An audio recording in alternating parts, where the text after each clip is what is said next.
जय श्री कृष्णा, राधे राधे। भगतजनों, आप सभी का हमारे YouTube चैनल श्री कृष्ण दीवानी में हार्दिक स्वागत है। भगतजनों, हमारे सनातन धर्म में अनंत चतुर्दशी का विशेष महत्व है। इस दिन श्री हरि विष्णु जी के अनंत रूपों की विधि विधान से पूजा की जाती है। अनंत चतुर्दशी को अनंत चौदश भी कहा जाता है। भगवान श्री विष्णु न तो आदि हैं और न अंत, वह तो अनंत हैं। 14 लोकों की रक्षा करने के लिए श्री हरि ने इस दिन 14 रूप धारण किए थे। भगवान विष्णु का एक रूप अनंत भी है। भगतजनों, हमारे शास्त्रों में ऐसी मान्यता है कि जो भी मनुष्य अनंत चतुर्दशी के दिन व्रत रखकर भगवान अनंत की पूजा अर्चना करता है, उस मनुष्य के कार्य बिना रुकावटों के पूर्ण हो जाते हैं। आइए अब जानते हैं अनंत चतुर्दशी के दिन पूजा किस प्रकार करें। भगतजनों, अनंत चतुर्दशी के दिन प्रातःकाल सुबह जल्दी उठें, स्नान आदि से निवृत्त होकर स्वच्छ वस्त्र धारण करें, भगवान सत्यनारायण के समक्ष फिर व्रत का संकल्प लें। इस दिन घर की पूर्व दिशा में कलश की स्थापना करें। कलश के ऊपर या कलश के समीप एक भगवान विष्णु की तस्वीर स्थापित करें। इस दिन जो हमने कलश की स्थापना की है, उस कलश पर दूर्वा या फिर कुश रखने का विधान है। कलश पर दूर्वा रखने के पश्चात एक रेशम की डोर में 14 गांठ लगाएं। तत्पश्चात इस डोरी को हल्दी, केसर या फिर रोली से रंग लें। इस रंगी हुई डोरी को अनंत सूत्र कहते हैं। अनंत सूत्र को भगवान विष्णु की तस्वीर के समक्ष रखकर गंगाजल, अष्टगंध, अक्षत, फूल, धूप, दीप आदि से पूजन करें। ये अनंत सूत्र विष्णु जी के 14 लोकों का प्रतीक है। इस अनंत सूत्र की पूजा करते समय ओम अनंताय नमः इस मंत्र का जाप करें। तत्पश्चात भगवान श्री हरि को खीर और फल का भोग लगाएं। तत्पश्चात इस डोरी को पुरुष अपने दाएं हाथ में बांध लें और अगर महिलाएं इस व्रत का पूजन कर रही हैं तो वह इस डोरी को अपने बाएं हाथ की बाह में धारण कर लें। भगवान विष्णु के अनंत नामों अर्थात मधुसूदन, केशव, माधव, बैकुंठ, नारायण, हर्षिकेश, श्रीधर, त्रिविक्रम, दामोदर, पद्मनाभ और गोविंद, इन नामों का जाप करें इस दिन। अब आपको वह मंत्र बताती हूँ जिसे सुनकर श्री हरि बेहद प्रसन्न होते हैं और अति शीघ्र फल देते हैं। अनंत संसार महासमुद्रे अग्नम सब्युध्र वासुदेव अनंत रूपे विनियोजयस्व अनंत सूत्राय नमो नमस्ते। इस मंत्र का जाप करने से प्रभु हरि शीघ्र प्रसन्न होते हैं। आइए भगतजनों, अब अनंत चतुर्दशी की व्रत कथा सुनते हैं। सब बोलिए अनंत भगवान की जय। ओम नमो भगवते वासुदेवाय। श्री सूत जी ने शौनक आदि ऋषियों से कहा कि पूर्व समय में माँ गंगा के तट पर धर्मराज युधिष्ठिर महाराज ने जरासंध के वध के लिए राजसूय यज्ञ को आरंभ किया। युधिष्ठिर ने भगवान श्री कृष्ण चंद्र के सहित भीमसेन, अर्जुन आदि भाइयों के साथ अनेक रत्नों से सुशोभित मोती जड़ी हुई स्वर्ग के तुल्य बड़ी विशाल यज्ञशाला बनवाई और उसके लिए सब राजाओं को अनेक प्रकार से जीतकर वह ले आए।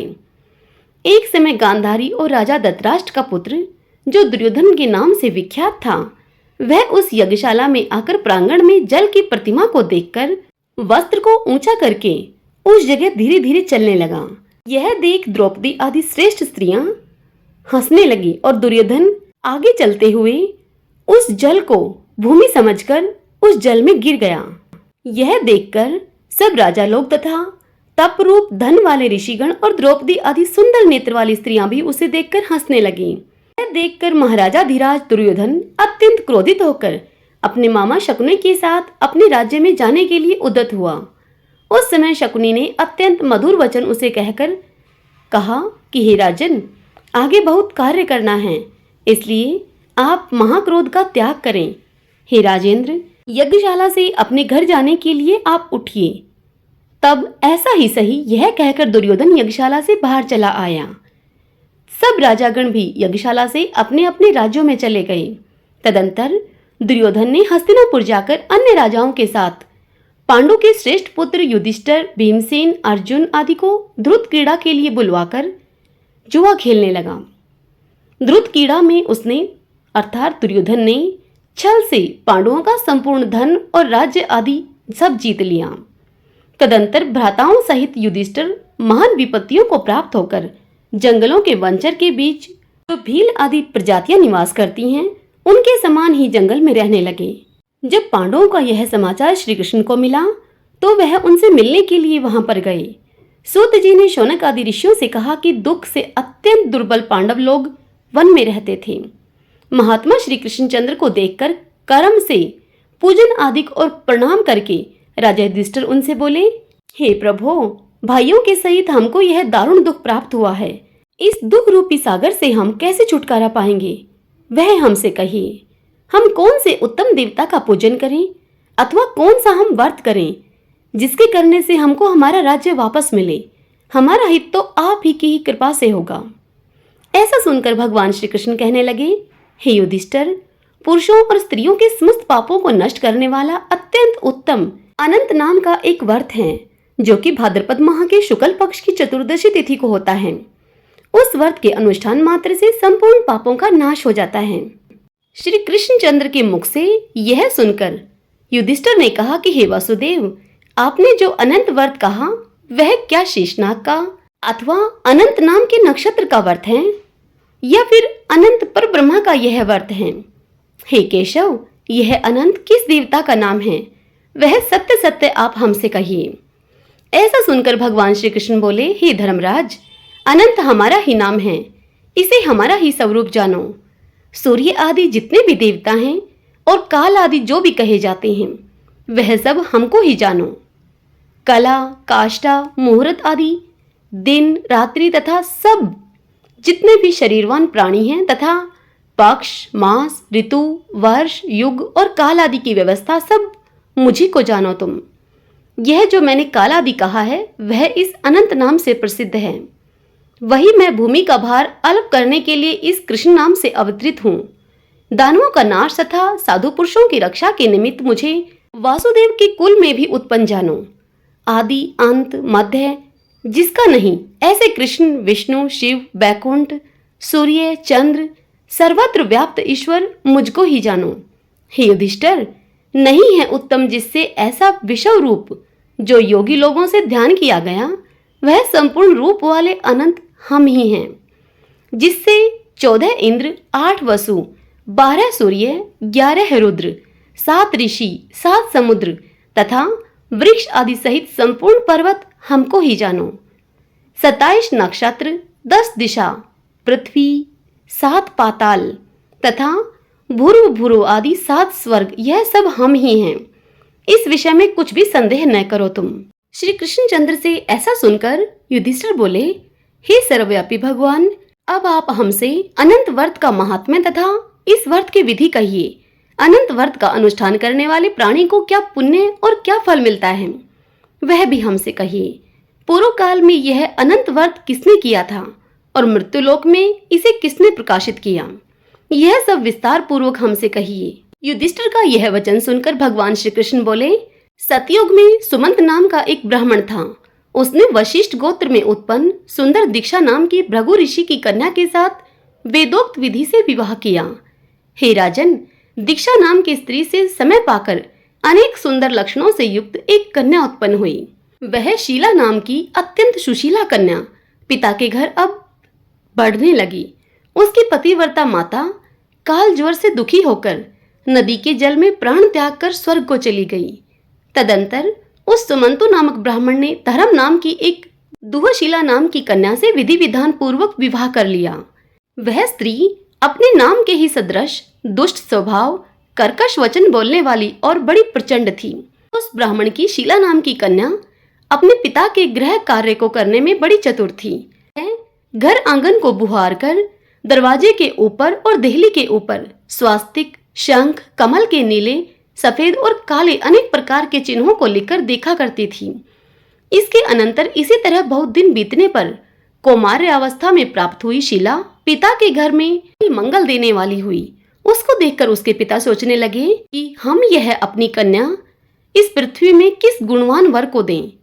ऐसा विचार करके वे बहुत दुखी हुए। तत्क्षण ही उस समय उत्तम वेद वेदांग को जानने वाले कौंडिन्य नामक मुनि उस कन्या के लिए वहां आए।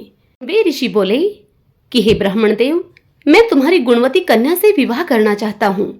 ऐसा सुनकर उस कन्या के पिता ने शुभ दिन में ब्राह्मणों में इंद्र तुल्य कौंडिन्य मुनि को अपनी वह कन्या दे दी। युधिष्ठिर को कथा सुनाते हुए भगवान श्री कृष्ण आगे कहते हैं कि हे धर्मराज, सुमंतु ने वेद विधि से उसका विवाह कर दिया। उस समय वहां पर स्त्रियां गीत गाने लगी और ब्राह्मण लोग स्वस्ति वाचन करने लगे, बंदी जय घोष करने लगे। इस प्रकार विवाह करके सुमंतु ब्राह्मण अपनी कर्कशा स्त्री से बोला, दामाद के संतोष के लिए कुछ द्रव्य आदि दहेज में हमें देना चाहिए। ऐसा सुनकर वह कर्कशा क्रोध से घर की शोभा को बिगाड़कर संपूर्ण द्रव्य आदि एक पेटी में अच्छी तरह से बंद करके दामाद के समीप आकर दामाद से बोली, इस पेटी को आप अपने घर ले जाइए। अब हमारे घर में कुछ भी द्रव्य नहीं बचा है। यदि विश्वास न हो तो आप देख लीजिए। श्री कृष्णचंद्र ने कहा कि हे पार्थ, ऐसा सुनकर वे मुनि उदास हुए और वह कन्या भोजन से बचे हुए अन्न आदि को मार्ग में खर्च करती चली गई। कौंडिन्य मुनि भी उस सुमंतु की कन्या शीला को बैलगाड़ी में बिठाकर शनह शनह चलने लगे। जाते जाते पुण्यदायक यमुना नदी को देखकर उसके किनारे रथ को खड़ा करके शिष्यों को नियुक्त करके वे स्नान आदि संध्या आदि करने के लिए चले गए। मध्याह्न के समय भोजन का समय जानकर रथ से उतरकर नदी के किनारे उस शीला ने लाल वस्त्र पहने हुए एक स्त्रियों के झुंड को देखा। उन स्त्रियों के समूह को चतुर्दशी के दिन श्री जनार्दन भगवान का पूजन करते हुए देखकर वह शीला उनके पास जाकर उन स्त्रियों से धीरे से पूछने लगी, तुम लोग यह क्या कर रही हो? इस व्रत का क्या नाम है? ऐसा सुनकर शील ही है श्रृंगार जिसका, ऐसे उस शीला से वे सब स्त्रियां कहने लगी, यह अनंत का व्रत है, हम अनंत भगवान को ही पूजते हैं। ऐसा सुनकर शीला बोली, मैं भी यह उत्तम व्रत करूंगी। अनंत व्रत की क्या विधि है और यह व्रत किस प्रकार का है? इसमें क्या दान देना होता है? किस देवता का पूजन करना होता है? वह सब आप मुझसे कहिए। ऐसा सुनकर वे स्त्रियां कहने लगी कि हे शीले, उत्तम अन्न को प्रस्थ मात्र अर्थात एक शेर लेकर मालपुआ आदि पकवान बनाकर आधा ब्राह्मण को दे दें और आधा स्वयं भोजन कर लें। फिर कर्पणता न करते हुए शक्ति के अनुसार दक्षिणा देवें और यह व्रत नदी के तीर पर करें अर्थात नदी के किनारे पर करें और भगवान हरि की कथा को सुने। कुशा के शेषनाग को बनाकर बांस के पात्र में रखकर फिर स्नान कराकर मंडप के भीतर भगवान का सविधि पूजन करें। चंदन, पुष्प, धूप, दीप और अनेक प्रकार के नैवेद्य आदि मिष्ठान सहित रखें। उनके आगे मजबूत सूत का एक डोरा केसर रंग में भरकर 14 गांठें देकर बाएं हाथ में बांध लें। तत्पश्चात यह स्मरण करें कि हे वासुदेव, नहीं है अंत जिसका, ऐसे संसार रूपी महासागर में डूबे हुए मेरा अच्छी तरह उद्धार करो और अपने अनंत रूप में लीन करो। हे सूत्र रूपी अनंत भगवान, आपको बारंबार नमस्कार है। ऐसा स्मरण करके सूत्र रूपी अनंत भगवान को बाएं हाथ में बांधकर स्वस्थ चित्त होकर भोजन करें। संसार रूपी अनंत नारायण भगवान का ध्यान करके भोजन करें तथा अपने घर जाएं।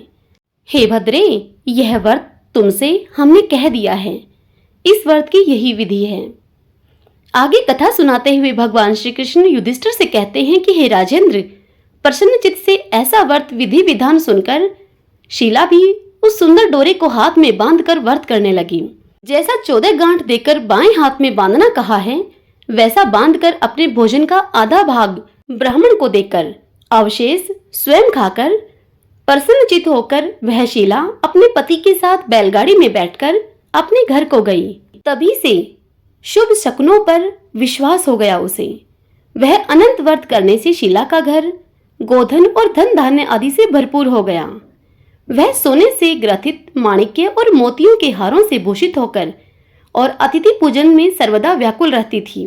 सुख से रहकर वह शीला मणियुक्त करधनी तथा मोतियों की मालाओं से अलंकृत घर में पति के साथ उत्तम वस्त्र पहनकर सावित्री के समान शोभित होने लगी।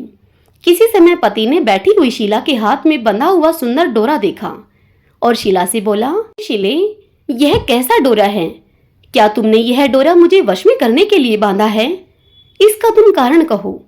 ऐसा सुनकर वह शीला बोली, जिसके प्रसाद से संपूर्ण धन धान्य संपदा मनुष्य को मिलती है, वही यह अनंत हमने धारण किया है।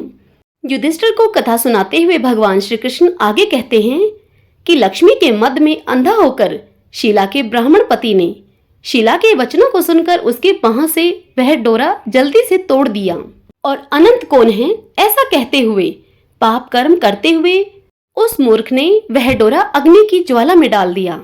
उधर शीला व्याकुल होकर हाहाकार करती हुई दौड़ी। उसने डोरे को लेकर दूध में डाल दिया। इस पाप कर्म से उसकी वह लक्ष्मी नष्ट होने लगी। गौ आदि चोर ले गए, घर में आग लग गई, सब धन उनका नष्ट हो गया। जो जिस तरह से धन आया था उसी तरह वह फिर से चला गया। इसी तरह कुटुंब में भी कलह रहने लगा, भाइयों में लड़ाई होने लगी। अनंत को फेंकने के पाप से उसकी घर में दरिद्रता घुस गई। भगवान श्री कृष्ण ने कहा कि हे युधिष्ठिर, उसके साथ संसार में कोई भी बातचीत नहीं करता था। वह शरीर से अति संतप्त हो गया और मन से भी बड़ा दुखी रहता था। बड़े भारी दुख को पाकर कौंडिन्य मुनि ने अपनी पत्नी शीला से कहा, हे शीले, एकाएक उत्पन्न इस शोक के कारण मैं दुखी हो गया हूँ और मेरा सब धन नष्ट हो गया है। स्वजनों से कलह होती है और मुझसे कोई बात नहीं करता। शरीर में नित्य ज्वर आदि तप रहते हैं। चित्त में बड़ा ही खेद होता है। इसका क्या कारण है? तुम जानती हो तो कहो मुझसे। क्या उपाय है जिससे कि मेरा भाग्य अच्छा हो जाए? ऐसा सुनकर शीला ही है आभूषण जिसका। ऐसे सुंदर स्वभाव वाली शीला अपने पति से बोली, अनंत फेंकने के पाप कर्म से यह सब हुआ है। हे महाभाग, उसके लिए आप उपाय करें, तब फिर सब ठीक हो जाएगा। शीला के ऐसा कहने से वह ब्राह्मण कौंडिन्य मन से श्रीहरि की शरण में गए। उसके अनंतर वह कौंडिन्य मुनि खेद को प्राप्त होकर वन में चले गए। वहां वे उत्तम ब्राह्मण वायु का भक्षण करके तप करने की इच्छा से उस परमेश्वर का ध्यान करते हुए सोचने लगे कि जिसके प्रसाद से मुझे धन आदि मिला और उसके अपमान करने से मैं निर्धन होकर कष्ट को प्राप्त हो गया, मुझको अतिशय सुख दुख देने वाले परमेश्वर अनंत कहाँ हैं? ऐसा चिंतन करते हुए वह गहन वन में घूमने लगा। उन कौंडिन्य मुनि ने उस जंगल में फला फूला एक आम का वृक्ष देखा। वह आम का वृक्ष ऐसा था जिस पर एक भी पक्षी नहीं था और करोड़ों कीड़े थे। उसने आम के वृक्ष से पूछा कि कहीं अनंत भगवान को तुमने देखा है? हे सौम्य, अगर देखा है तो मुझसे कहो, मेरे चित्त में अतिशय दुख है। यह सुनकर वह आम का वृक्ष बोला, हे ब्राह्मण, मैंने अनंत भगवान को नहीं देखा है। यह सुनकर वह दुखी होकर चल दिया और अनंत भगवान को कहाँ देखेंगे, ऐसा विचार करता हुआ वह घूमने लगा। इतने में बछड़े सहित एक गौ को उसने देखा जो वन के मध्य में इधर उधर दौड़ रही थी। भगवान श्री कृष्ण ने कहा कि हे पांडव, वह ब्राह्मण गौ से बोला कि तुमने अनंत भगवान को देखा है तो बताओ। इसके बाद वह गौ उस ब्राह्मण से बोली कि हे कौंडिन्य मुनि, मैं अनंत भगवान को नहीं जानती हूँ। उसके बाद आगे जाकर घास पर बैठे हुए वृषभ को देखकर उस ब्राह्मण ने पूछा, हे गौपति, तुमने अनंत भगवान को देखा है? यदि देखा है तो मुझसे कहो। तब वह बैल बोला, मैंने अनंत भगवान को नहीं देखा है। पश्चात वह ब्राह्मण आगे चलने लगा।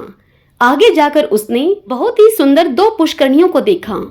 उन तालाबों का जल इसमें से उसमें और उसमें से इसमें आता हुआ अनेक प्रकार का कलोल करता और कमल, कलहार, कुमुदनी आदि के पत्तों से युक्त होकर शोभायमान हो रहा है।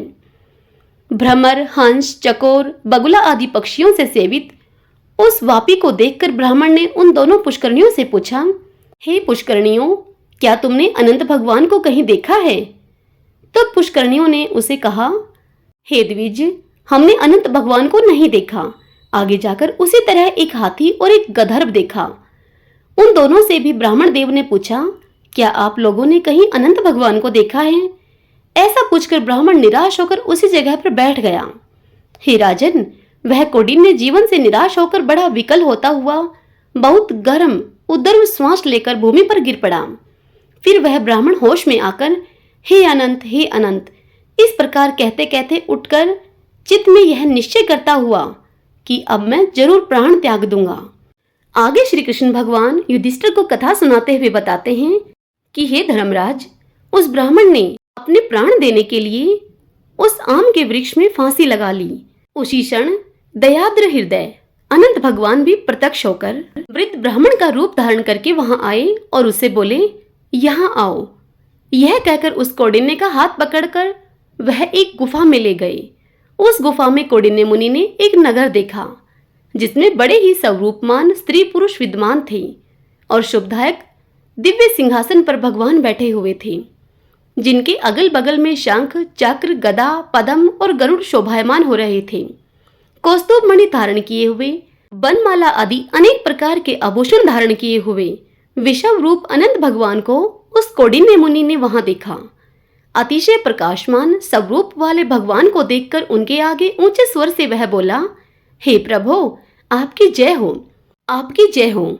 ऐसा कहकर तथा प्रणाम करके वह बोला, हे नाथ, हे पुंडरीकाक्ष, हे पाप रूप, पाप कर्म करने वाले हमारी आत्मा पाप रूप है और हम पाप से ही उत्पन्न हैं। आप हमारी रक्षा करें, आप मेरे संपूर्ण पापों को हरने वाले हैं। उस मुनि का यह वचन सुनकर अनंत देव भी बड़े कोमल वचन से उसे बोले, हे विपेंद्र, डरो मत, जो तुम्हारे मन में हो वह कहो। ऐसा सुनकर कौंडिन्य मुनि बोले कि हे प्रभो, मैं धन पाकर उन्मत्त हो गया था और इससे वह अनंत का डोरा मैंने तोड़ दिया। उस पाप कर्म से मेरा सब धन नष्ट हो गया है। घर में अपने कुटुंबियों से मेरी कलह होती है, जिस कारण मुझसे कोई भी नहीं बोलता है। इस तरह दुखी होकर आपके दर्शन की इच्छा से मैं वनों में भटक रहा हूँ। हे देवेंद्र, आपने कृपा करके अपना दर्शन दिया मुझे। आप मुझ पर दया करके उस पाप की शांति का उपाय मुझसे कहिए। श्री कृष्ण महाराज बोले कि हे युधिष्ठिर, भक्ति से प्रसन्न होकर देवता क्या नहीं देते। ऐसा उत्तम ब्राह्मण का वह वचन सुनकर अनंत भगवान उससे कहते हैं कि हे कौंडिन्य, तुम विलंब मत करो, अपने घर जाओ और भक्ति से 14 वर्ष तक अनंत भगवान का व्रत करो। इससे संपूर्ण पापों से छुटकर तुम पुत्र पौत्र को उत्पन्न करके इच्छित भोगों को भोग कर उत्तम सिद्धि को प्राप्त करोगे और फिर अंत में मेरा स्मरण करके मुझको बिना संदेह के तुम प्राप्त कर सकोगे। हम संपूर्ण लोगों के कल्याण के लिए तुमको वरदान देते हैं। यह शीला का अनंत व्रत आदि श्रेष्ठ आख्यान और कल्याण करने वाला अनंत व्रत जो प्राणी सुनकर किया करेंगे, वे शीघ्र पापों से छुटकर परम गति को प्राप्त होंगे। अनंत देव ने कहा कि हे ब्राह्मण, मेरे पास जिस मार्ग से तुम यहाँ आए हो उसी मार्ग से तुम जल्दी से घर को जाओ। ऐसा सुनकर कौंडिन्य मुनि बोले कि हे स्वामिन, मैं जो पूछता हूँ आप उसे बताइए। जंगल में घूमते घूमते मैंने कुछ कौतुक देखे हैं। हे जगत गुरु, वह मुझसे कहो। वह आम का वृक्ष कौन था? वह गौ कौन थी? वह वृषभ कौन था? और कमल, कुदुम, कलहार से सुशोभित परम सुंदर बड़े जंगल में मैंने 2 पुष्करणियों को देखा है, वह क्या थी? वह गधा कौन था? वह हाथी कौन था? और उत्तम वृद्ध वह ब्राह्मण कौन था? कौंडिन्य ऋषि की यह बात सुनकर अनंत भगवान बोले, विप्र, वह आम का वृक्ष वेद विद्या को अच्छी तरह से जानने वाला ब्राह्मण था। उसने शिष्यों को विद्या नहीं दी, इसलिए वह वृक्ष हुआ। जो गौ तुमने देखी थी वह बीज को खाने वाली पृथ्वी रही, और जो घास पर वृषभ देखा था वह सत्यनारायण का धर्म था। और दोनों पुष्करणियां जो तुमने देखी वह धर्म और अधर्म की व्यवस्था देखने वाली थी। धर्म अधर्म आदि जो कुछ भी परस्पर देती और लेती रही तथा वेद पाठ करने वाले ब्राह्मणों को उन्होंने नहीं दिया। भिक्षुओं को भिक्षा नहीं दी। उनके द्वारा उस पाप कर्म को करने से दोनों का जल आपस में इधर से उधर होता है। गधा जो तुमने देखा वह क्रोध था, और जो हाथी देखा था सो अभिमान था। वह ब्राह्मण जो रहा सो अनंत मैं हूँ। और जो तुमने गुफा देखी वह कठिन संसार था। अनंत देव ऐसा बतलाकर उसी जगह अंतर्ध्यान हो गए। यह सब स्वप्न के समान देखकर उस जगह से मुनि अपने घर को आए और 14 वर्ष तक अनंत व्रत करके जैसा अनंत देव ने उन्हें कहा था वह सब सुख भोग कर अंत में वह अनंत देव का स्मरण करके अनंत लोक को चले गए। हे राजऋषि, तुम भी यह कथा सुनो और इस व्रत को करो। जिस प्रकार ब्राह्मण को 14 वर्षों में फल प्राप्त हुआ, तुमको भी उसी तरह अनंत देव की कृपा से सब इच्छित वस्तु एक ही वर्ष में कथा सुनकर व्रत करने से प्राप्त हो जाएंगी। हे राजन, व्रतों में उत्तम व्रत मैंने कहा है तुमसे यह है, जिसको सुनकर प्राणी सब पापों से छूट जाते हैं। इसमें संदेह नहीं है कि वे हरि चरणों को प्राप्त होते हैं। हे कुरुकुल में उत्पन्न युधिष्ठिर, जो शुद्ध विचार वाले प्राणी संसार रूपी गुफा में सुख से फिरने की इच्छा करते हैं, वे तीनों लोकों के स्वामी अनंत देव का पूजन करके डोरे को दाहिने हाथ में बांधते हैं। सब बोलिए अनंत देव भगवान की जय। ओम नमो भगवते वासुदेवाय। भक्तजनों, यदि यह कथा आपके लिए उपयोगी रहे तो इस वीडियो को लाइक करें और कमेंट बॉक्स में अनंत भगवान की जय लिखिए।